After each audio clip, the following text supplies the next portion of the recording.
Hello and welcome to the Crafty Pint Podcast. I'm Will. I'm James. How you doing there, Will? I'm great. How was Frothtown, James?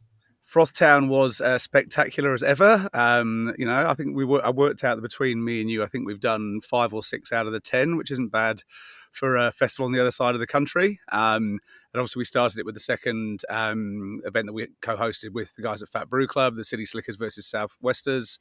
This time, the title went to the Southwest. Rocky Ridge and Artisan amassed more votes than the City Slickers, Fat and Campus for their beers. There's 80 people turned up, paying ticket holders for an event on a Thursday night. It was pretty cool before Frothtown.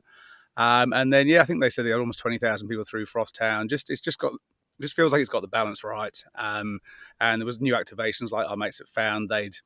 I guess the whole idea of Found, they'd taken over like a bit of an upstairs area and made it a bit of a hunt to find their bar. And then I think once people found that bar, they didn't really leave. And they left one of our sort of crafty crawl signs on the way up the stairs to let people know they were going the right direction. But really, really, really good. Yeah, and so we've picked the 3 winners from the Crafty Crawls, one from each session. So thanks very much to the participating brewers who will each be sending some beer to the winners. They were Found, Fat Brew Club and Campus, who had like a joint fun factory set up, may or may not have persuaded me to get dressed up as a female Oompa Loompa for a session. Artisan, Eagle Bay, Other Side, and Feral. So thank you so much to all the brewers for participating in that. And we'll be back with another Crafty Crawl at the Gold Coast leg of Crafted Festival in a few weeks' time. Wonderful. And from WA to Tasmania, there was a really great little story about one of the state's better known craft breweries.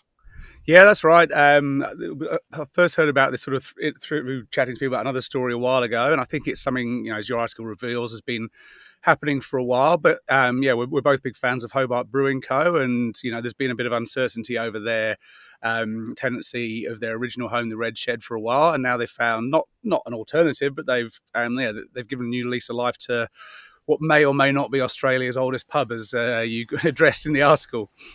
Yeah, well, 1807's that's a pretty impressive number. Like, it is hard to beat. There's some sort of debate because it hasn't actually been open for that entire time, but I believe the license has still continued existing. So when it was shut, the publican at the time kept the license going. But I was actually, I was in Hobart earlier in the year for the CIBD conference, and I walked past it at least twice a day because it was sort of between my hotel and the conference. And I was like, I don't know about this pub. It does have a good claim to it, but it does look a little bit old and tired. And I don't think the Hobart Brewing crew would disagree with that. They've put a lot of energy into it already, and they're going to, give it a bit more of a facelift and that kind of thing. But like we've seen a few people do, it's not like it's, Hobart Brewing Co. tap room or Hope and Anchor by the Hobart Brewing Co. It's still the pub. It'll have their beers on tap, half of them, and then they'll also have other independent beer on tap. So I think it's a really good move. It's right in the heart of Hobart, and when you think about sort of that city's history and buildings and pubs, that's kind of exactly what this place is. Yeah. And a little bit up the coast from Hobart, I guess the final leg of our 3 and a bit part now guide to the craft breweries and venues of the northern half of the state. People who read the one that covers the north and the east will have seen a mention there that when Benny was over in the state doing the articles, Bishno Beer Co. were just about to open their tap room. He missed it by a couple of weeks. So by the time this podcast goes live, we'll have a Who Brews featuring their story as well. So we can sort of fill in that little gap that was unintentionally there when we did the 3-part guide to the state. And I guess continuing our move around the world, back to Melbourne, but sort of via Bordeaux. Will, you had a pretty fun Brew&A this week? Bordeaux and WA and Adelaide or South Australia and Orange as well. Yeah. Westside Ale Works, which sold last year, was taken over by a new owner, Jonathan, and I think him and the team have really injected a bit of new life into that brewery, which is in South Melbourne. And one of those things is he immediately took on a new brewer, Leo. So I wanted to catch up with her because I knew she had a bit of a fascinating story. First of all, she's a French brewer in Melbourne, so I was sort of wondering how she made it here. And unsurprisingly, she moved here as a winemaker, I guess, and fell in love for the experimentation of Australia's wine industry, and then has sort of continued that on by distilling and then also now brewing. So she's she's traveled the world a lot, and also moved between, I guess, those three big types of booze. Yeah. I know it's good to see, I guess a new face being brought in the head brewer's role as well, and bringing that sort of that wide experience, especially as West Side. They had been making their own spirits as well, so just to have that, I guess, that broader insight. So we'll have to catch up for a drink there when I'm back in Melbourne in a few weeks' time. And on to this week's guest, continuing our little travel theme and our journey in Canberra. We have got our podcast with the team at Tumut River Brewing Co. Michael and Mary, very excited to bring this chat. I think their story of taking over the brewery last year after it went into liquidation was one of the real feel-good stories of the year, particularly because they were staff. Michael, been there for a long time. Mary, not so long, but they bought this brewery that had its troubles, and I think they've gone into it with their eyes pretty wide open about how to sort of focus, how to exist in the market at the moment, and where they sit and what they want to do, and still definitely as passionate as ever about both the brewery but also Tumut itself, which is a beautiful little town, an hour and a half, couple of hours from Canberra. Yeah, it depends which route you take. If you decide to go over the mountains like we did on the way back and drive through some snow, and then get detour down the mountains, it can take a bit longer. It can take you a day if you really want to see the sights.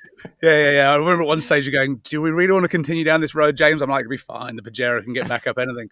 But lovely town. I think it was interesting. They talk in the chat about how the original founders wanted to create a regional tourist destination for the Snowy Mountains, and that's kind of what they're really trying to nail down on, the limited releases that reference something in the local area or something historical from the local community or local history. I think they're an engaging pair, and also that they both love music, and so that talking about the live music they're trying to bring back there and support local, and try and attract a few bigger bands in as well. So hopefully there's some insight in there for other people looking to run or start or improve a regional tourism business.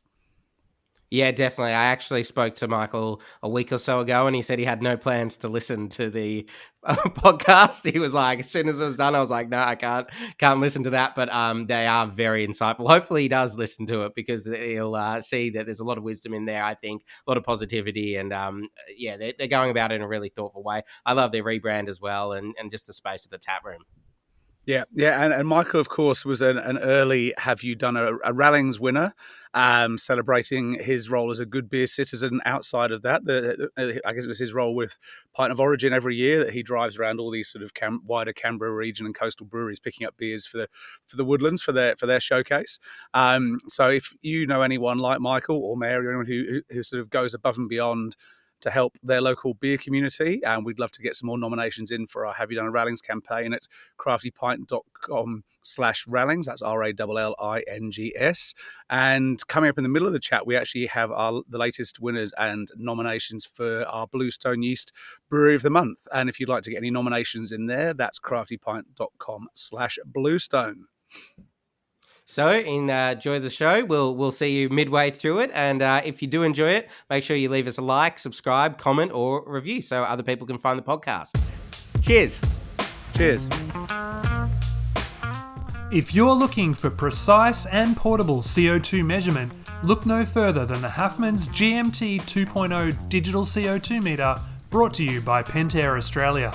As all brewers know, dissolved carbon dioxide can be a significant factor in the quality and taste of your final product.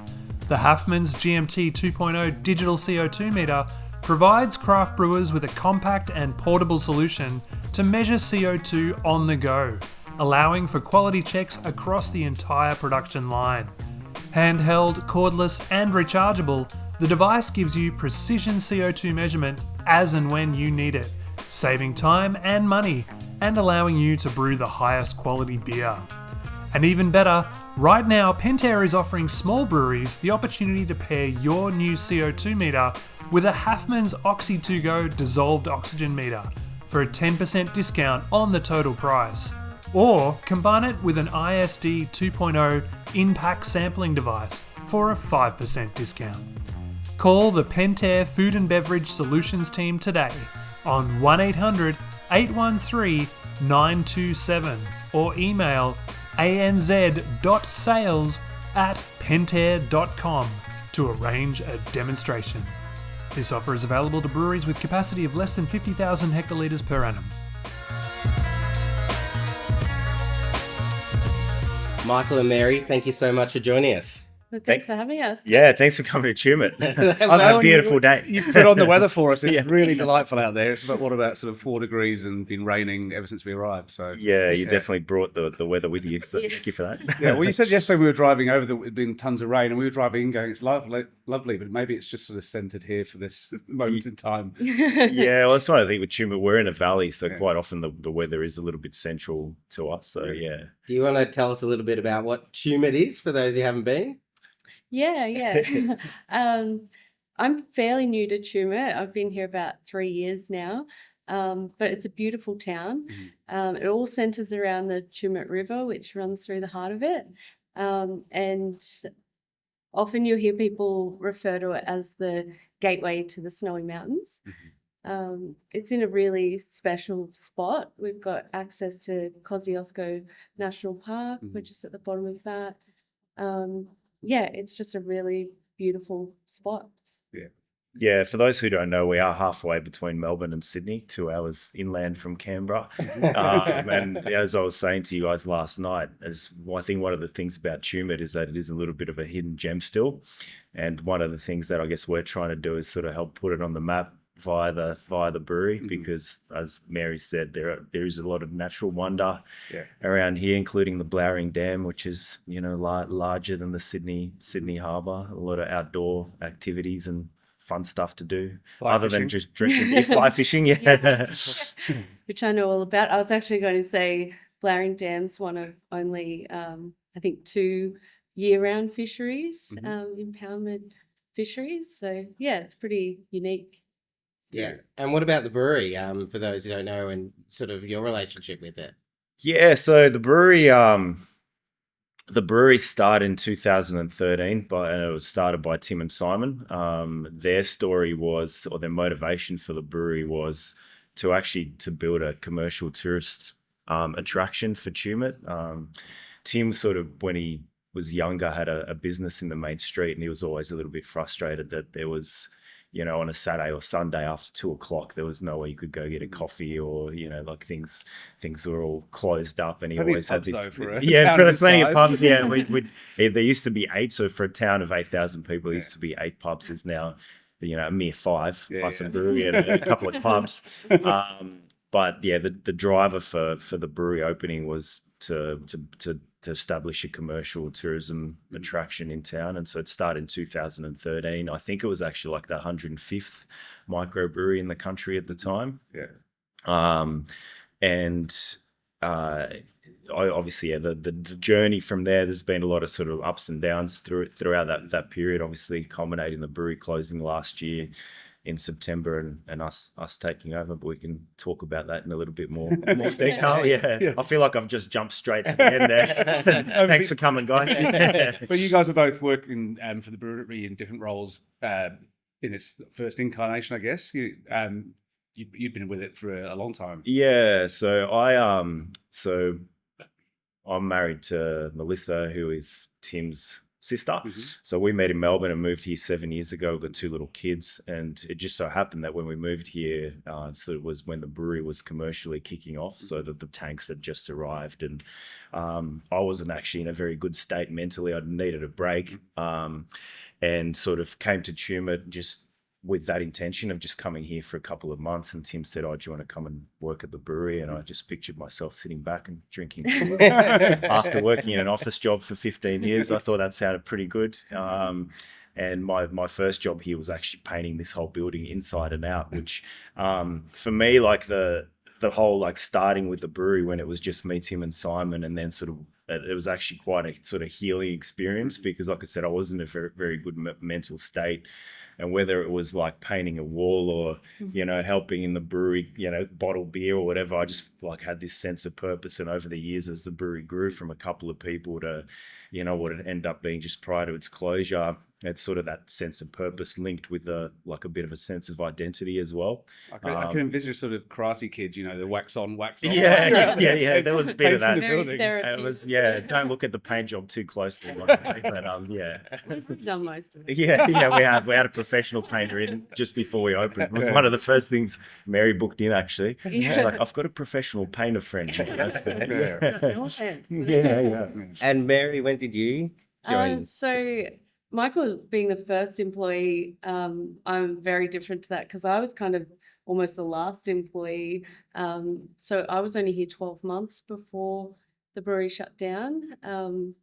I moved from Canberra after meeting my fiance Jimmy, who's a fly fishing guide on the river here. Do you want to give his business a shout out? I better. Snowy Valley's fly fishing. We saw some photos yesterday. Michael was very proud to show us the size of some of the fish he's been They were catching with people. They were the little ones too. No, he does a really good job. But yeah, I had moved from Canberra. I'd sold my business. So it's funny, it's kind of similar to Michael. I was in between. I was sick of what I was doing. I was in real estate for 13 years in Canberra, really ready for a change. So I applied for a job as an admin assistant here, and I thought I'll just work here for 12 months and then figure buy it. and buy it. No. And then figure out from there, did I want to study or what was that going to look like to reskill out of real estate? But my background before real estate was hospitality. I grew up down the South Coast, so that's the main employment there. So I worked in a lot of restaurants and that sort of thing. So it's sort of full circle for me in a way. Yeah. And so in terms of, I guess, the process last year,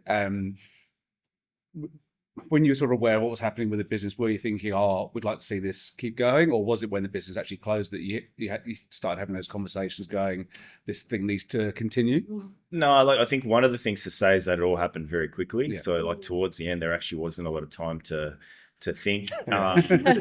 It was like, oh shit, what am I going to do next? But I think it's fair to say that prior to the brewery closing, we both loved it. As I said, for me, a lot of it was the identity thing, and one of the hardest thing I had to do was tell the kids the brewery was shutting, because they always saw this as a safe place, and they always knew dad is working at the brewery. And so Max was like, who's my 10-year-old boy, was quite upset. Oscar was mostly upset because the Ninja Turtles machine was going. But that was definitely a driver for me. But also, I think we both had this sense that, I think there was a healthy sort of amount of what happens if someone takes over it who doesn't have the same sort of passion or interest for doing what we were doing here, and it's just seeing someone else come in and just turn it into something completely different. But then Mary and I also had quite a few conversations, obviously prior to the brewery closing, Tim was the managing director, and we'd sometimes have chats, maybe we could do this, could do that. So we had ideas about things we could do a little bit differently prior to the brewery closing, and both really wanted to see it to continue. So when that opportunity sort of came up, I definitely wouldn't have done it if it was just by myself. But I think have Mary sort of putting her hand up, and then we've got Tony as well, who we mentioned was our bar manager, who's sort of a silent partner as well. So there's we've got the three compadres now that have sort of jumped in together to keep it going. And it was a quick turn of events, wasn't it? I mean, I think it shut in September last year, and doors back open before the end of the year. So it must have been such a roller coaster. Yeah, it was a really quick turnaround. So as Michael said, we were pretty devastated when we heard the news, and everyone that worked here was. So it was, I think, the 23rd of September, we got the news that, hey, you need to find a new job. And Michael and I started. We decided pretty quickly we needed to throw our hat in the ring if we were going to do it. And the process took a long time, but we sort of just banked on the fact that it was going to happen. And if we hadn't done that, we wouldn't have been able to open for the December trade. So we actually got the landlord's permission to start renovating the place before our offer was even accepted. Yeah. So it was a really stressful couple of months, renovating and putting everything into it, Hoping that everything was going to be okay. Yeah. not knowing if we were actually going to get there or not. Yeah. But then we kicked back off the 6th of December. So yeah. Yeah. So yeah, we settled at 3:00 and opened at 5. Yeah. Yeah. So was that when we were on the road in SA? It might have been a day or two. That's We were right, talking on the yeah. phone. Yeah, Yeah. It was. Yeah, it felt like a whirlwind. We weren't even doing anything. And just back on Tumut, so summer, what's that like compared to the rest of the year? Is it like in terms of just a huge amount of people coming here? Yeah. Yeah, so the region brings a lot of people looking for outdoor activities, so lots of camping, fishing, hiking. So a lot of sort of outdoor enthusiasts come through during the summer months. Blowering Dam is wall to wall with caravans and campers. So yeah, you just cannot get a spot up there. But yeah, that's obviously our busiest trade is the summer school holidays. Yeah. Winter now. Yeah, it's a different story. Yeah. So yeah, we get sort of like with 2 peaks. So I guess your summer trade sort of December, January, and then the Easter trade where Tumut's similar to Brighton, that you get all the European sort of colours changing. The Falling Leaf Festival at the end of April. And then winter is, we're the gateway to the Snowy Mountains. We're an hour away from Selwyn. So unfortunately, you've got to go back 4 years. Is you had the COVID bushfires, and the last couple of years you haven't had a lot of snow to find some decent sort of snow trade. But we do get a little bit of an overflow. Selwyn just opened last weekend, and we're starting to see snow bunnies popping in here for an early morning beer or coffee. So yeah, we do get a little bit of an overflow from the ski trade, the snow trade, I should say. Yeah, during the winter. And more about sort of the ongoing locals trade. So that was a big part of what you talked about when you said you were taking the business over. So like really focus locally again. Yeah, definitely. I think for us, it was important to make sure that we've got a balance here. And one of the first things we did was do a survey. So we surveyed some people who had been regulars here and some people who hadn't been here as well. Took some feedback from them in terms of what they'd like to see improved and changed in the place. And we're very mindful that Tumut is a seasonally sort of fluctuating town when it comes to tourism trade. So we know we need the support of the locals to be able to succeed here, and that's something that we've I guess really tried to focus on since reopening, and sponsor a number of local events, and really make sure that people feel welcome when they come in here. And we have seen people here we haven't seen before, haven't seen for a long time since the brewery reopened, which has been really sort of reassuring. A couple of guilty looking people as well. Sorry, I live 3 doors down. I thought, better late than never. So it has been really nice in that respect to, like to see the people get around it. But as I was saying, it's very much a long game. And we do also know that there's a percentage of people who sort of still drive past this place and go, what's going on in there with this weird craft beer stuff? So it'll take a little bit of time to sort of, get them on board. But yeah, we feel like we're sort of heading in the right direction. We've definitely got a lot of support behind us. A lot of really cool stories as well with people who, prior to the brewery shutting, there'd be people driving in with their baby and said, we met here a couple of years now, there's a baby. This was their halfway meeting spot or whatever. And so many events over the years with sort of wakes and weddings and funerals and baby showers and stuff. And there's that real, I guess, community feel to the venue, which is again part of the want to keep it alive. Yeah. And sorry, Mary. I was just going to say, for a brewery, funnily enough, the locals seem to really gravitate here as a family-friendly venue. So we sort of, based on the feedback of the surveys that we did locally, we put in a kids' play area and video games for older kids and that sort of thing. And we've really leaned into that family-friendly atmosphere, which I think the locals are appreciating. Capturing that in a way that some pubs maybe aren't these days. They are sort of more welcoming to all ages, I think as well, and even designed that way. I think, especially with some, I guess a lot of pubs going down either the TAB or the sports route or whatever. So it doesn't matter where you go. It's a common sort of theme when we visit other breweries. Like we've been trading here for nearly 10 years, and you count on one hand the number of sort of like alcohol related incidents we've had. I think we've only ever had one person punch someone else and he got kicked out by the other patrons. So yeah, it's generally like more of it's a different sort of atmosphere. I think you get I think that's like you said, but it's sort of, for a lot of people, it's the alternative and a more sort of relaxed environment. Obviously still need the pubs, and we go to the pub for a beer and a feed every once in a while, but it's slightly different.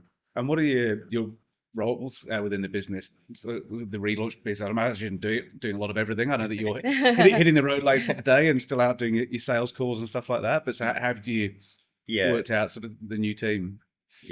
Yeah, so it's I guess a really quick way to summarize it is that Michael's beer and I'm food.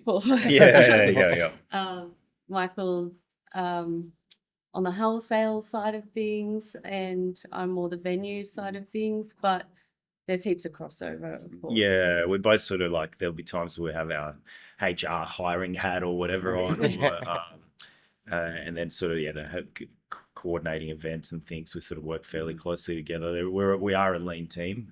One thing we should say is we're very lucky in that we've had a number of the people come back who were working here previously. So there's been a couple of changes in the roles. So Kiara, who was the bar manager previously, is now taking more of an administration role and sort of like freeing us up to do some of this, like get on the road and be behind the bar, which has been really nice. But it seems like it's sort of naturally kind of like we just divided the roles when we kick things off.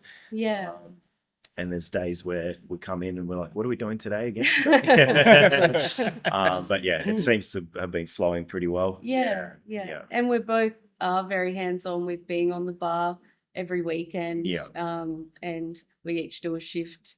I do Wednesday, he does Fridays on the bar as well. So we're very much bartenders as well. It's nice to pour beers every now and then, isn't it? And have that sort of real face-to-face contact with your customers as well. Oh, for sure. And that's one of the things that, I think we both love about it. You're just getting to meet new people, but like seeing those familiar faces come back in and see what people have been up to is, it's really, really nice. And I think the locals really appreciate that as well. That's been some really positive feedback, is like, it's good to see you guys here. And so I think that's important in a small town as well, that, we're hands-on. And I guess, you're now more than 6 months in, as we're chatting today, since the relaunch. What have any highlights, any you enjoyed most along those sort of 6 months to date?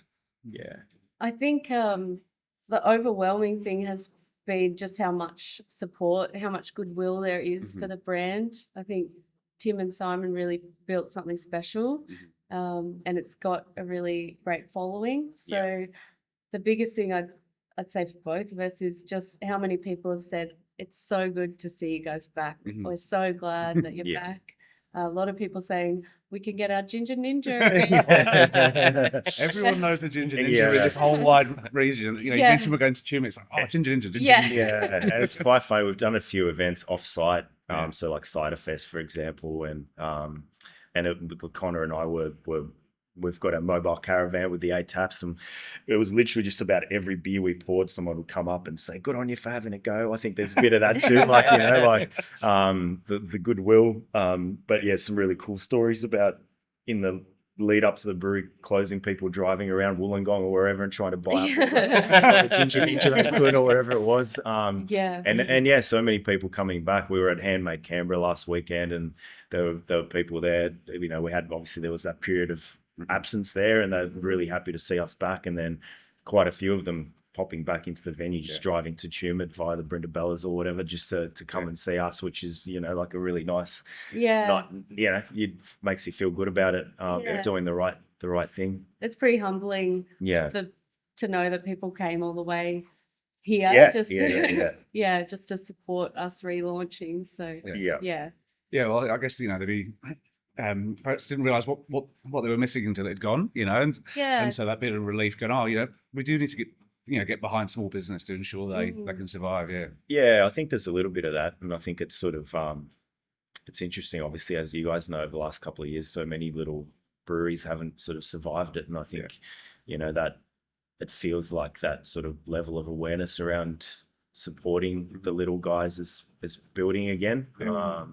It sort of lost a little bit of momentum there for a while, but I definitely do feel like it's sort of building in the right direction again. Yeah, people are sort of getting around it, which is really good. Yeah. Right. Yeah.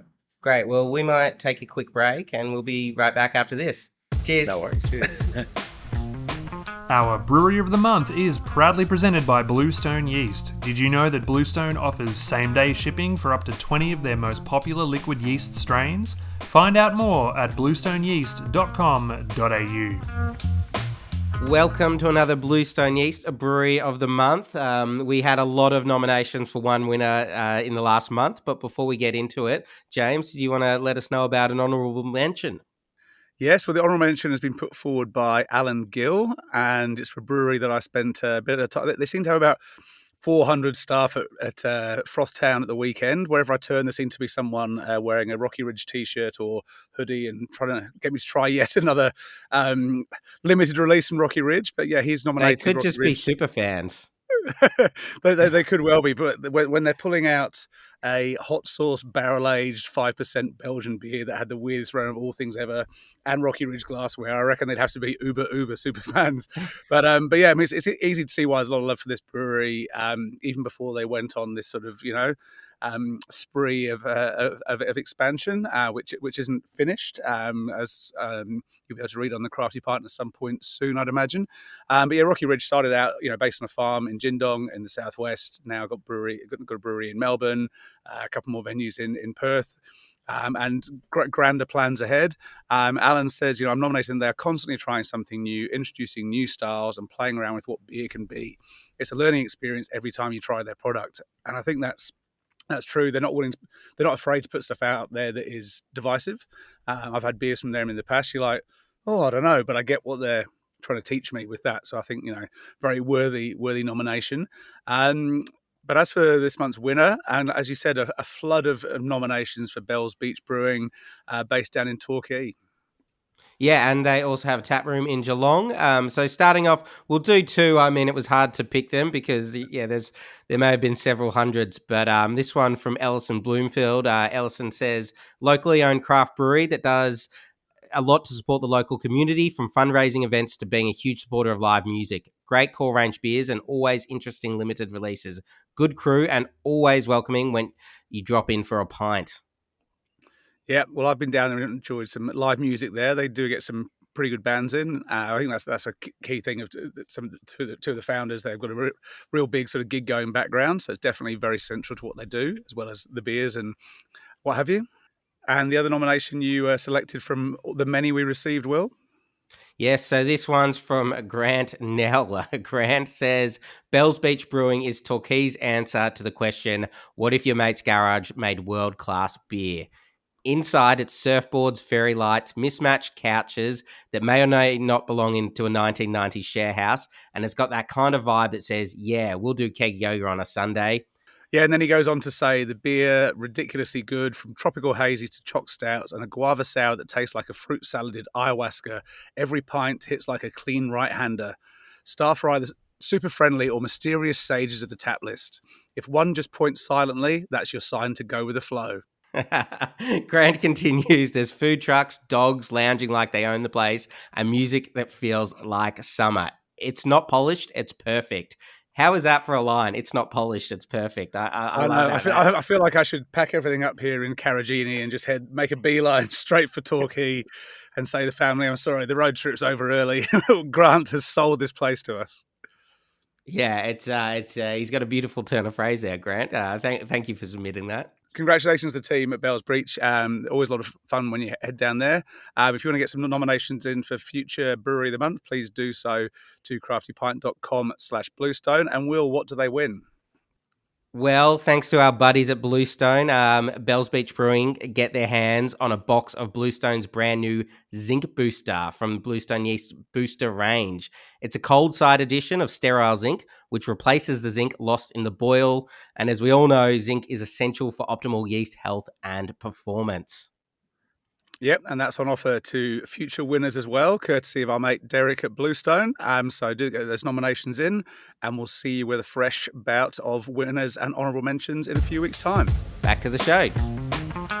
Thanks to Bluestone Yeast for their support. And you know what? They're here to support all Australian breweries with the highest quality liquid yeasts. In fact, many of their customers have gone on to win gold medals using their yeasts and even a few champion brewery trophies.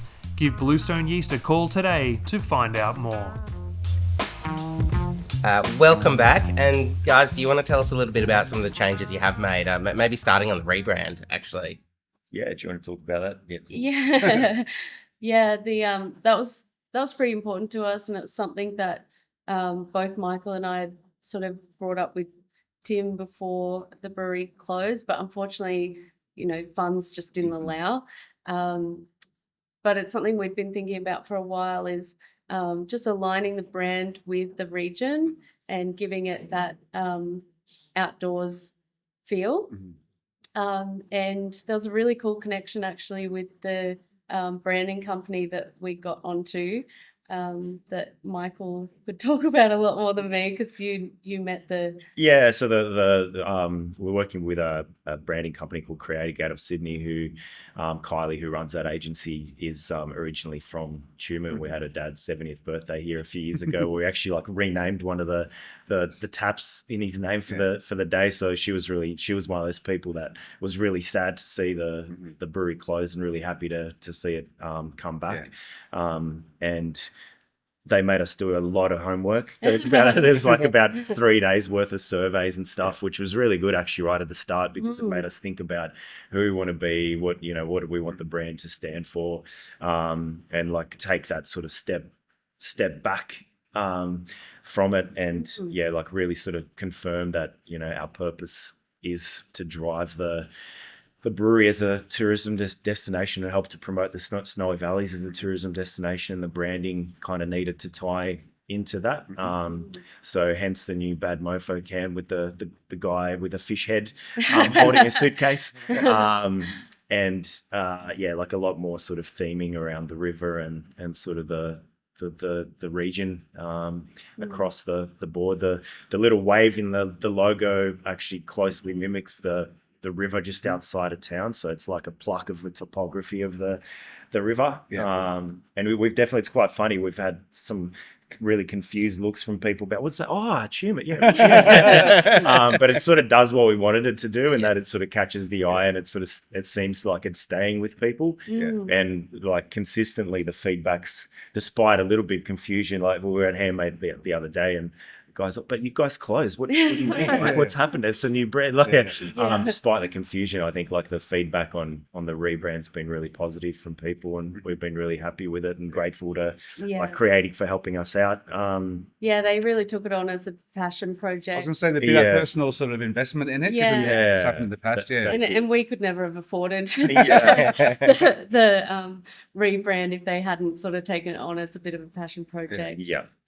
So we're really free beer for life here. We just sent them a case the other day, actually. And actually, the funny thing is, Kylie told us, so they gave us 5 concepts for the rebrand, and we actually joked that here we go, we're going to have our first fight. We've been renovating the venue. We've no one's thrown a screwdriver anywhere yet. Yeah, that's right. But we both immediately loved the same concept, so thankfully there was no fighting, and we called them back, I think, within 5 minutes of seeing the concepts, and landed on the one that we've gone with, and they said that we win the prize for the quickest decision ever made. But we loved the concept that they came up with, and how closely it ties the region into the brand. Yeah. And what about the beers? You have kept a lot of the core range beers that Tumut was known for? Yeah, definitely. So right up to the brewery closing, I think there was about 11 beers in the core range. So one of the changes we wanted to make is to review that core range and obviously cut down on that offering. So the first thing we confirmed was that the Ginger Ninja is definitely coming back. And then, we culled the range down to 5 beers. As we said, it was important for us to have a beer that would kind of satisfy the locals, which is where the better Southern came in. T-Bone gets credit for that. Yeah, name. He's still proud. I came up with that. And then, we've kept the Bad Mofo IPA, which is quite a cult following. And then the Panorama Lager, which is our sort of full strength European style lager as well. And then we've just been bringing back sort of very small limited releases, which with those, again, we're trying to make sure that there's a story to tell with them, and that they tie into something in the local region. So that's the Padlin, the pumpkin beer, for example, which was our first limited release, made out of the 350 kilo pumpkin that was floated down the Tumut River. 426, sorry. We had to forklift it into the... I'll get in trouble for getting that wrong now. But so making Call sure yourself that... a local. Yeah, I know. I had very little credibility until more now. But, Pumpkin Man's not very happy with you. No. But so tying that into the local region and really having a think about the limited releases. Well, there's beer I sampled last night, which was tied to your Polish roots as well, like your triple smoke. But again, doing a lot of stuff with Voyager, another local business, relatively local business as well. Yeah, that's right. I think that our location again is something that we feel very lucky about, in that we're obviously a couple of hours away from Stu and Ben and the Voyager guys, and most of our grain has always come from Voyager, and it still does. We've had a great working relationship with those guys, and it's been amazing to watch them sort of grow over the years. It's making sure that we have a real think about the limited releases that we put out, and we're not just kind of like throwing them out there. And I think that the recipe for now is to just definitely do them in small batches. So we're sort of doing 3 layers of cans and maybe 10 or 12 kegs each time we do a limited release, and so far that seems to be working pretty well. So, and how far and wide are the beers going? I know when we talked late last year, you were saying it was about bringing the focus back onto the town, but you're still doing a fair bit of driving. Is there stuff going into Canberra? Are you still going down the coast? So Canberra and the coast is sort of our main, and obviously the Riverina main region. Canberra's our main kind of markets. Again, it sort of plays into what we're trying to achieve from a tourism point of view. So, we've got a really captive audience there with people who are really well educated on craft beer, thanks to Capital and BentSpoke, and they love getting away from Canberra for the long weekend, which they get quite a few of over there. So if they're not down the coast, they do come over here. So we're trying to tie in the wholesale side to overlap with where we're trying to attract people from. So Canberra, the south coast, and the Riverina within 150 kilometres of where we are, and keeping that footprint fairly small so that it's sustainable. Because one of the challenges we've got being in Tumut is we are kind of in the middle of nowhere, so freight's a bit of a challenge, which is why we do spend a bit of time on the road ourselves. But trying to do it in a way that we're dropping off a bunch at a time in Canberra, and then we're working with a couple of distributors over there to help us get it out there. But you seem to like being on there. I remember during COVID, we did a story on you taking, was it the Yellow Mini? Yeah, that's right. Doing deliveries. It seemed like hours from here, I think, weren't you? There was I guess we were doing pizza deliveries at the time, and so there was a period there where Tim's dad, my father-in-law, who collects minis, let us a couple of those to deliver pizzas, and people locals had a bit of a chuckle at that, watching a little mini go up a muddy hill. But beyond that, I do like being on the road, and obviously my family's in Melbourne, so that's sort of where the Pint of Origin thing originally started, thanks to you guys introducing us to Dave at the Rainbow. Just so people know, like when Pint of Origin comes around, we only discovered this, was it early this year? Yeah. So you hit the road, you go and drive around about a dozen breweries, picking up beers from them to get delivered to the New South Wales venue.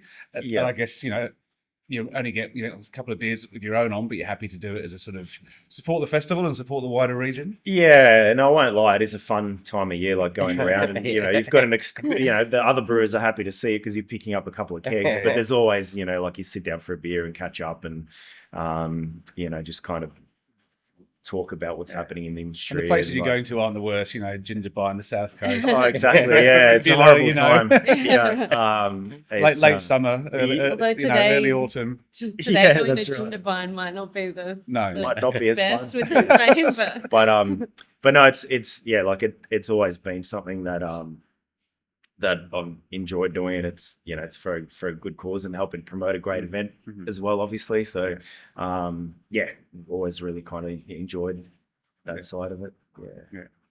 Yeah. And what about back on Tumut? Like where do you hope it sort of goes in the next few years? Do you think since it was on this sort of growth trajectory before COVID, like do you see a way back there, or once cost of living is over, or is that hitting it a bit too hard?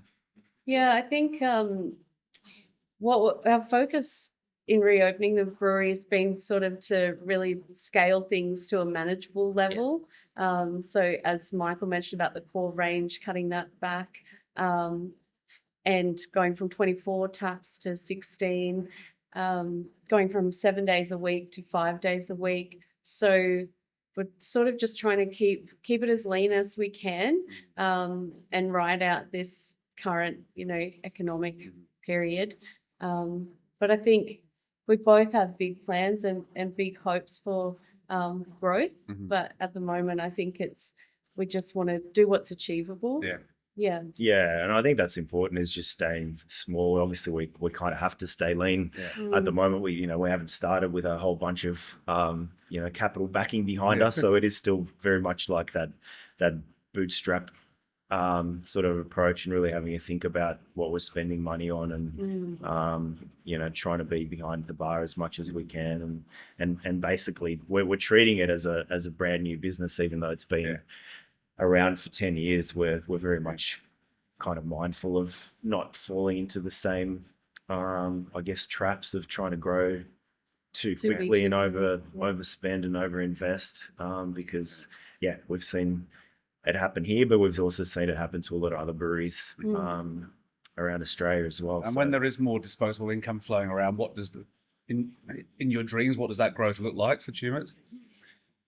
I guess there's a lot we'd love to do with the space here, and another thing that I guess we haven't mentioned is that Tim had opened a bar in Canberra, and we chose not to reopen that. So I guess long term, there might be an opportunity there. But our focus will always be bringing people to Tumut and the Tumut venue. And I guess for me, the dream is, again, coming from Victoria and seeing places like Brighton and Bridge Road, who, Ben and Maria were actually sort of, for Tim and Simon, that's sort of where the journey started. They went on a motorbike trip to Beechworth and saw all these people enjoying craft beer. I think it's where Tim really sort of actually fell in love with craft. So seeing places like that become year-round destinations is what I kind of hope to see Tumut become one day, and I genuinely believe that it can. So that's sort of the end game, is to level out those bumps in trade throughout the year, and see families pouring in here from Canberra and Sydney and Melbourne, like you guys, year round. That's the dream, I guess. And we haven't talked about music yet, but it was a big part of Tumut beforehand, and it is something you're still doing as well to try and really activate this space, right? Yeah, you're saying a Guns N' Roses cover band coming up as well. Yeah, we do. Yeah, and it's like when the brewery first opened to the public, so we didn't have a kitchen at the time. This was still being renovated where we're sitting right now, because it had been a tyre service in the lead up prior to it. And obviously there was a good 12 months or so of going back and fro with council to get everything approved. So when we first opened, we just had 8 taps in the shed, and we'd get food trucks in on weekends, and needed something else to give people an excuse to come and check the place out, especially the locals. So as I said, like I remember at the start, people standing at the door having a look at what's going on in that place. I'd be like, it's okay, you can come in. Your homebrew shit. Yeah. So bringing the live music was part of that, but it was also like, for me, I always loved live music, and that's one of the things I miss about Melbourne. Yeah. And then when I realized, hang on, I can actually just book bands. This sounds okay. So it sort of like became a bit of a passion project for me. And like, obviously, like we had some really cool things, like the collaboration we did with UMI a few years back. The UMI PA, which was sort of like born in the middle of COVID when they couldn't go touring, and thought it would be a fun idea to work with a random brewery in Schubert they'd never heard of. And it's still something that we, I guess, see as important. And in particular, like supporting independent original music. So like obviously we've get once a quarter our cover band. As we said, the locals are really important, which we hope the Guns N' Roses tribute show will help with that. But then we've had everything from punk bands to jazz and everything in between here over the years, and we still plan to continue building that again in a sustainable way. Like we can't afford to do it every weekend like we used to. It's a pretty cool space to do as well when it's all lit up, with the brewery behind. The taste. There. It looks good. Yeah, it does. Yeah, and it's a big reason I fell in love with the place even before I worked here as well. So I moved to Chubut, and once I found this place, Jimmy brought me here for dinner, and there was a band on, and I thought, okay, I'm going to be okay in Chubut.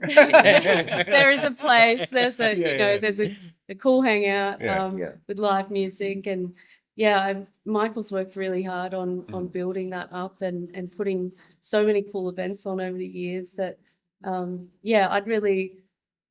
love to see that us be able to do that more and more, and bring the locals and tourists in for some cool music and a cool time. Well, definitely. I think bands are looking for more places to play. Like it's just tough out there for live music venues as well. So the more opportunity, you'd like to think over time it will build the other way, and bands be like, hey, can we come and play here? And that is happening. Like again, like location wise, we're halfway between Melbourne and Sydney, and 2 hours from Canberra. So we are a really good fill-in gig. So if you're a muso listening, just send an email to Michael. Like it is, like a good sort of Thursday or Friday or Sunday gig if you're on a way to a bigger city. Have a stopover, have some pizza, have some beer. And if you're a really big band, they're the sort of gigs that, the sort of things that, get a bit of media coverage going, hey, so-and-so stopped in and played to 100 people in the chef. Yeah, that's right. And we had we've had some names in here over the years.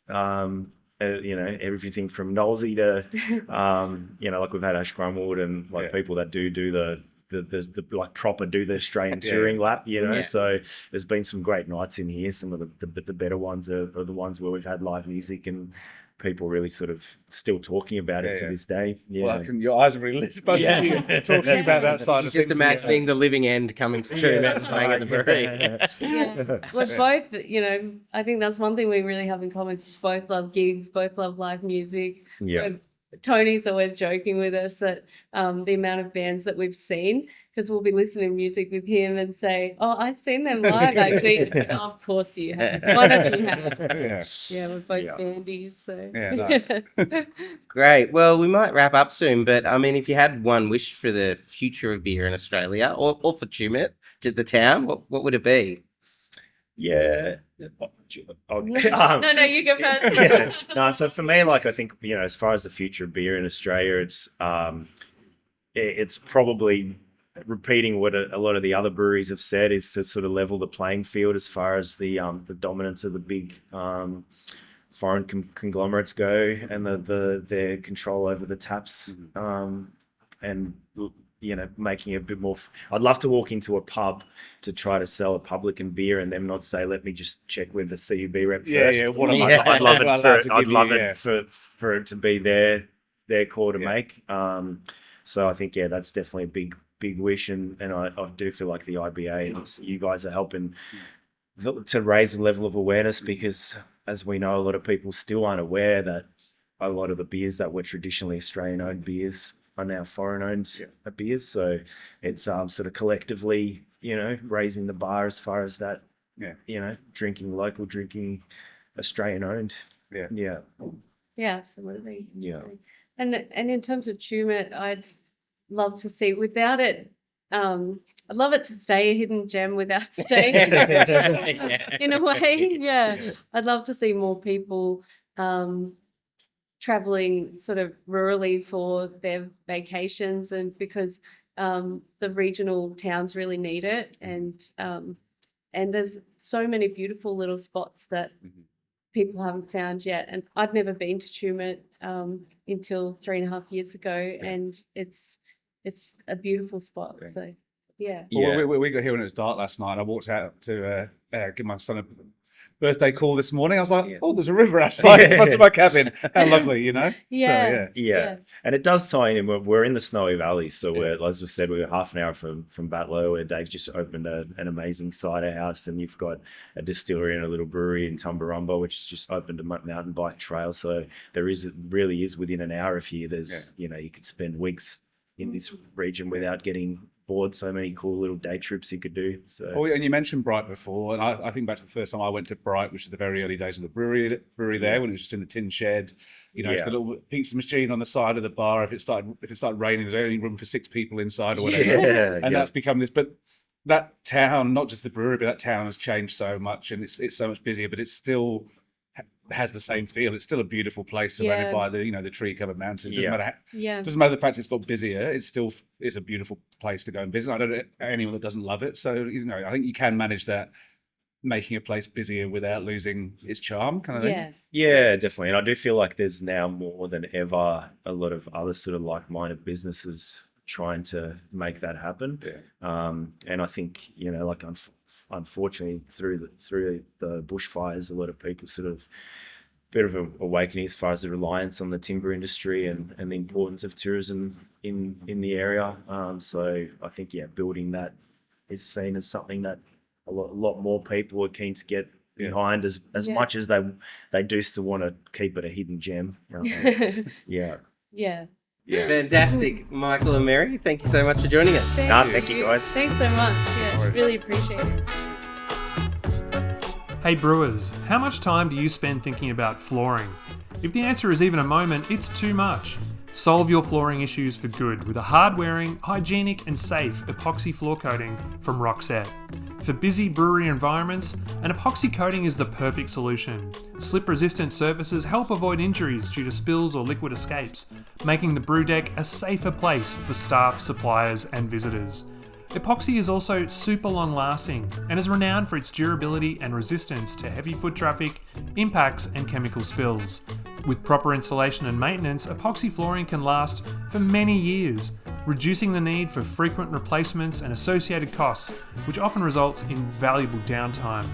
It can also provide great aesthetic appeal, as you can add colours to match your unique branding or blend different blocks of colour to suit your brewery theme and vibe. Importantly, epoxy floors are easy to keep clean.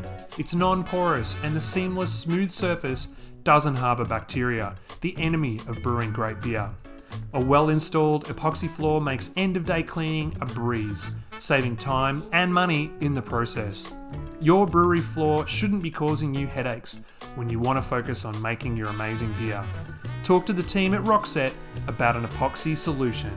Visit roxette.com.au, that's roxset.com.au today. The Crafty Pint podcast is produced and edited by Matt Hoffman. You can get all your beer-related news and reviews on the Crafty Pint website, craftypint.com, and can stay up to date on future podcast episodes via our socials. We wouldn't be able to produce the podcast or the website, events or festivals we run without the support of the beer industry, whether that's suppliers, bars, breweries or bottle shops. If you'd like to support the show or partner with the Crafty Pint in other ways, please reach out to Craig via the details in the show notes. And if you're a beer lover who'd like to support what we do, you can join our exclusive club for beer lovers, the Crafty Cabal. Visit craftykabal.com for more. And until next time, drink good beer.